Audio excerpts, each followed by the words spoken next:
What's up guys, this is Ansres back to my channel र आजको भिडियोमा चाहिँ म प्रिमियरमा सिनेम्याटिक बार कसरी हाल्ने सिनेमा स्कोप इफेक्ट कसरी ल्याउने आफ्नो भिडियोमा हामीले मुभीहरुमा हेरेको हुन्छौं हलहरुमा हेरेको हुन्छ थिएटरमा हेरेको हुन्छौं तल र माथि कालो बार आउँछ कालो एउटा रेक्टेंगल बारहरु आउँछ त्यसले चाहिँ अलिकति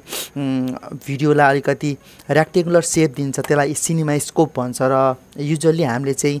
सिनेम्याटिक बार भन्छौं त्यो पनि हामीलाई भिडियोहरुमा हाल्न मन लाग्छ त्यो कसरी हाल्ने भन्ने आज भिडियोमा सिकाउन गइरहेको छु र सुरुमा चाहिँ हामीले प्रिमियर खोलौं र प्रिमियर खोलेर हामीले एउटा भिडियो हाम्रो जुन पनि भिडियो तपाईको फाइनल भिडियोलाई चाहिँ पहिला सुरु इम्पोर्ट गरौं त्यो इम्पोर्ट गरिसकेपछि त्यो इम्पोर्ट गरौं ड्र्याग एन्ड ड्रपबाट र ड्र्याग एन्ड ड्रपबाट इम्पोर्ट गरिसकेपछि टाइमलाइनमा लिएर र यो भिडियोमा मेरो आफ्नै भिडियो यो भिडियोमा सिनेमा स्कोप छैन माथि र तल सिनेम्याटिक बार छैन र हाल्नको लागि चाहिँ सुरुमा हामीले के गर्छौं भन्देखि एउटा एडजस्टमेन्ट लेयर थप्छौं न्यू आइटममा जाने र एडजस्टमेन्ट लेयर थप्ने र एडजस्टमेन्ट लेयर थप्ने पहिला पनि सिकाएको हो मैले एडजस्टमेन्ट लेयर थप्नको लागि र एडजस्टमेन्ट लेयरलाई ड्र्याग एन्ड ड्रप गर्ने ड्र्याग एन्ड ड्रप गरेपछि अलिकति ठुलो बनाइदिने थ्रु आउट द भिडियो कत्रो छ त्यसमा लग्ने अब यो एडजस्टमेन्ट लेयर परपेन्डिकुलर भइसकेको छ र एडजस्टमेन्ट लेयरमा चाहिँ अब हामीले इफेक्ट सिनेमा स्कोप वा सिनेम्याटिक बार हाल्छौं यहाँनिर गएर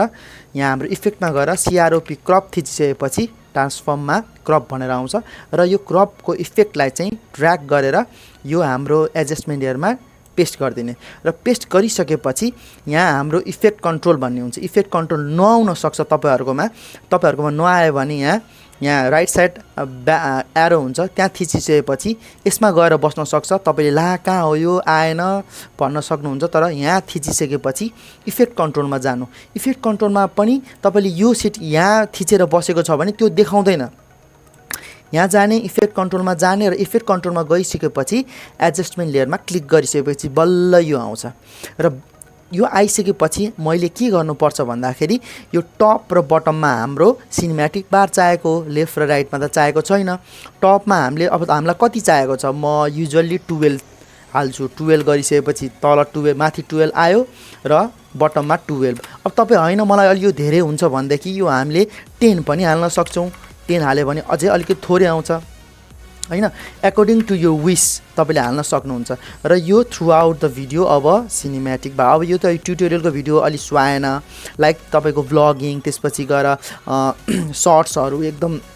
सिनेम्याटिक भिडियोहरु बनाउँदाखेरि ट्राभलिङको भिडियोहरु बनाउँदाखेरि तपाईले यो सिनेम्याटिक बार हाल्नु भयो भने एउटा भिडियोलाई अर्कै सिनेम्याटिक लुक दिन्छ यसले चाहिँ त्यही भएर अब अर्को तरिका चाहिँ के हो भन्देखि PNG फाइल हामीले डाउनलोड गरेर सिधै हाल्न पनि सक्छौं र एडजस्ट गर्न पनि सक्छौं त्यो चाहिँ म कुनै अर्को भिडियोमा देखाउँछु तर यो चाहिँ त्यो